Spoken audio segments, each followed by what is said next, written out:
Hello guys, ఇక్కడ చిన్న short video share చేయబోతున్నాను. స్టార్టింగ్లో కనిపించేది మా పాప అండ్ బాబు.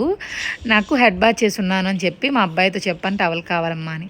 వెంటనే వెళ్ళి మా పాప టవల్ తీసుకొచ్చేసి హెడ్లో ఉన్న హెయిర్లో ఉన్న వాటర్ అంతా క్లీన్ చేసేస్తుంది. నాకు ఎంత హ్యాపీగా అనిపించిందో, ఎందుకంటే మన డౌన్స్లో ఉన్నప్పుడు వాళ్ళ కేరింగ్ అంత చిన్న ఏజ్ వాళ్ళు కేర్ చూపిస్తే అదొక స్పెషల్ థింగ్ అనమాట నాకైతే. అండ్ తర్వాత మా అబ్బాయితో పాటు థ్రెడ్మిల్ చేయడానికి వెళ్ళింది. వాడు చేస్తున్నాడు, వాడితో పాటు నేను ఉన్నా అని చెప్పి వెళ్ళిపోతుంది. ఎందుకంటే తను ఎన్నో ఫేస్ చేసిందండి, ఎన్నో ప్రాబ్లమ్స్ ఫేస్ చేసింది, అన్హెల్తీ ఇష్యూస్ చిన్న ఏజ్లోనే. అవన్నీ కూడా చాలా స్ట్రాంగ్గా తట్టుకొని నిలబడింది అనమాట. నేను తననే ఒక ఇన్స్పిరేషన్గా తీసుకుంటాను. ఎందుకంటే అంత చిన్న పాప అన్ని ఫేస్ చేసి స్ట్రాంగ్గా నిలబడిందంటే మామూలు విషయం కాదు. అండ్ ఫైనల్లీ పూజ చేసిందండి. పూజ చేసి విభూదంతా ఫేస్కి రాసుకుంది. తర్వాత దాని మీద బొట్టు పెట్టుకుందండి. పక్కనే ఉన్న రూమ్లో ఉన్న రూమ్మేట్కి వెళ్ళి చూపించడానికి వెళ్ళింది అనమాట. సో ఫ్రెండ్స్, ఎలా అనిపించింది చెరీ